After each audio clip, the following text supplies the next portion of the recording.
Well, hey there guys, Conceptual Concept 6.9 here in the beautiful Pacific Northwest. It is snowing and it's nighttime, which I actually think might work in our benefit for lighting today. We'll see how it works at the studio, but I've got spotlights at the range here and there's no one shooting because it's snowing, it's cold, and it's dark outside.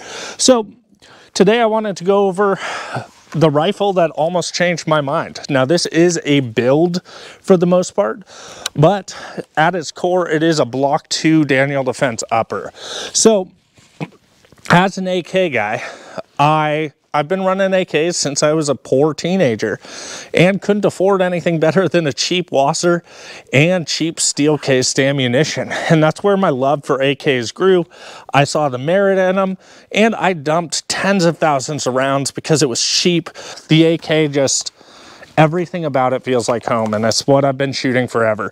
But about 2 years ago, I devoted a good 6 to 8 months to training with an AR. So I put 5,000 rounds between 3 ARs. My carry handle build, I had a BCM build that I was playing around with the idea of an SPR with, and this Block 2 clone, if you will, very loose clone. But out of the three, this quickly became my favorite. Now, it did have, there were some growing pains. One thing, being an AK guy, I'm used to not maintaining my rifle. And so you should always maintain your rifle, but I'm used to being a little more lax on it than running something like this. And people will say, oh, I just shoot lube in it. Yes, that is maintaining your rifle. I didn't even shoot lube in my AKs. My arsenal, I think the longest I ran without any lube in it was 6,000 rounds. You can't do that with ARs, unfortunately, especially if you're shooting them suppressed. So I got really frustrated at the beginning because I was having all these issues. This guy held up the best. I had the least malfunctions out of this. I think I had 2 total. And I'll try and put one of those malfunctions in here. I did get that one on recording, and so that way you guys can see I'm not full of crap. Malfunction. But that was user error. That was just me being negligent of maintaining my rifle. 100%. I get that. But I ended up, after those 6 to 8 months, going back to primarily shooting AKs just because it's what feels natural. And I appreciate some of the merits of shooting an AK versus an AR. And I have a video on that. I'll try and annotate a card somewhere here. But there are benefits to both rifles. Both have their pros and cons. And just because the AK feels like home, it's what I'm going to stick to shooting for the most part right now. But this one almost changed my mind. And let me kind of tell you why. So this guy is not a light AR by any means. It's actually heavier than my Alpha AK by a few ounces unloaded, but once you load it, it's 3 ounces lighter than my Alpha AK. So it's a heavier rifle, but a very, very capable rifle. So what really changed my mind on this is it has been the most reliable AR-15 I've owned. Now again, I have had 2 malfunctions, but respectively, those 2 were my fault. One thing I did love about it was the recoil impulse.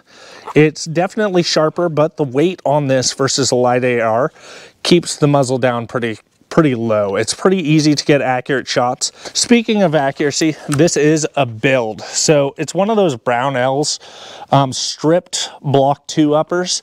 I ended up putting a Griffin Armament bolt carrier group in here, and I've got a Radian Raptor SD charging handle in here. And so it is a build, but this gun has proved to be the most accurate, one of the 2 most accurate ARs I've ever owned. I did build out an SPR about 3 years ago using a Ballistic Advantage SPR barrel. That gun was more accurate than this, but not by a large margin. So one thing I was genuinely surprised at as I started grouping 5 to 10 shot groups on ARs was everyone talks about how they're all sub-MOA. That's a lie.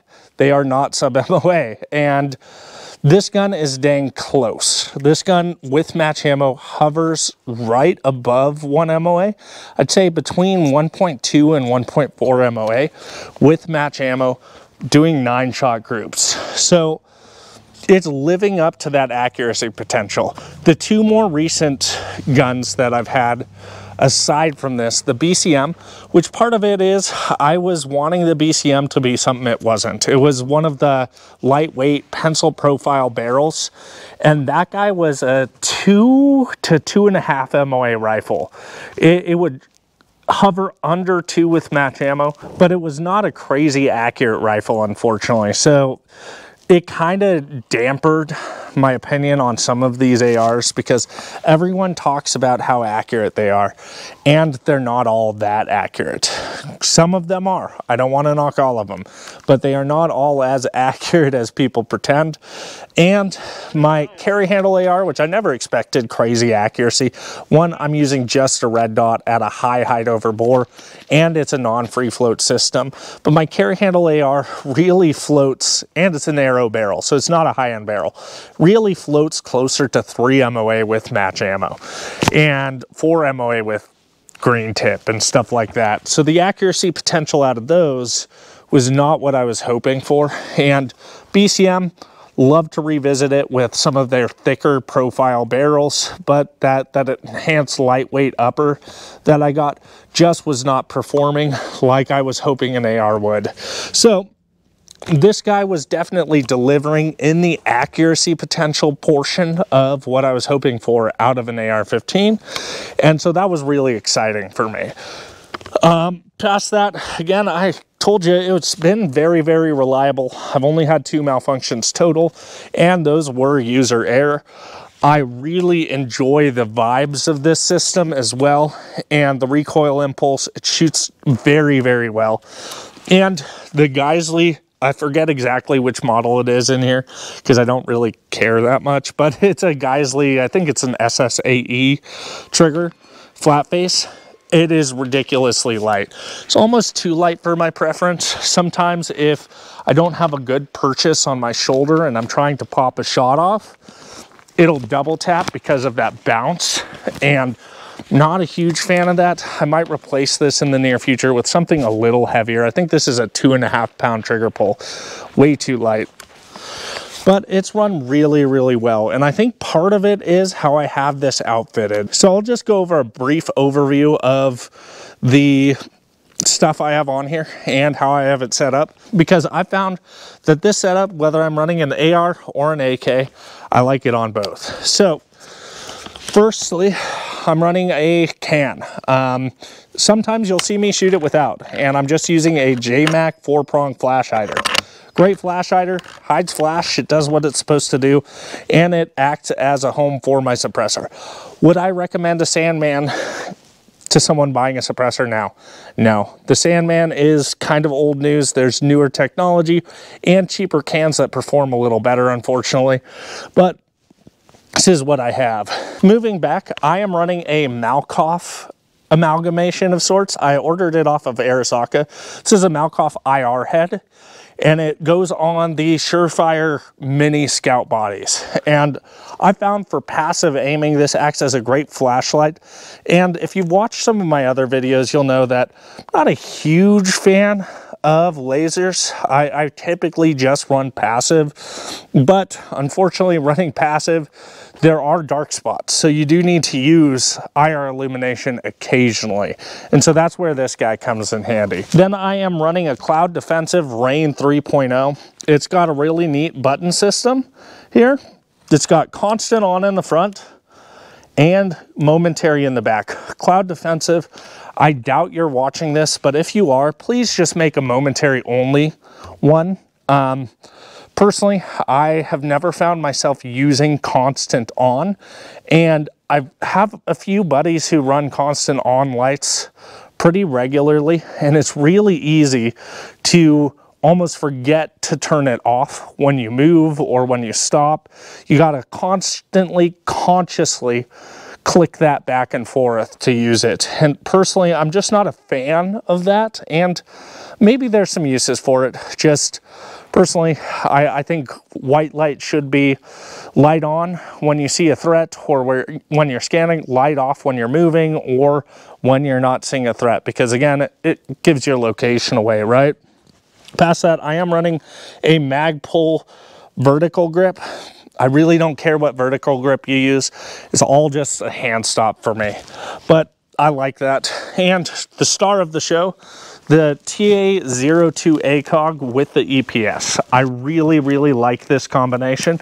Sure, the eye relief is terrible, but if it's all you use, the eye relief is not a huge issue. In fact, I have my VCOG, which I'm working on a review for. My VCOG has a 3.5 to 4 inch eye relief, and I find myself, even with it moved all the way forward, I'm leaning back because I'm so used to the ACOG's eye relief that getting the proper eye box with the VCOG just feels unnatural, which 100% training, but that's that. Then I'm running the EPS for my 1-power or passive aiming solution. I really like the EPS. It's arguably the best. I'm sorry, it just is. And lastly, I'm running a B5, just Bravo stock. I like this stock quite a bit. It's got a good wide cheek pad, which can vary. Some people like the thinner, some people like the thicker. Just my face shape, I like the wide cheek pad. But this has proved to be an incredibly good rifle that I've enjoyed shooting quite a bit. So I would recommend, if you can get on board with a Brownells 14.5 Block 2 upper, do it, man. It is a great upper. I've been really impressed with it, and I've enjoyed shooting it a lot. So it's become quickly my go-to if I need an AR-15. If I'm with a group of guys running AR-15s, like my buddies, this might be what I grab instead of my AK, just because, you know, logistics is a thing. But catch you next time, guys. Stay warm out there. Take care.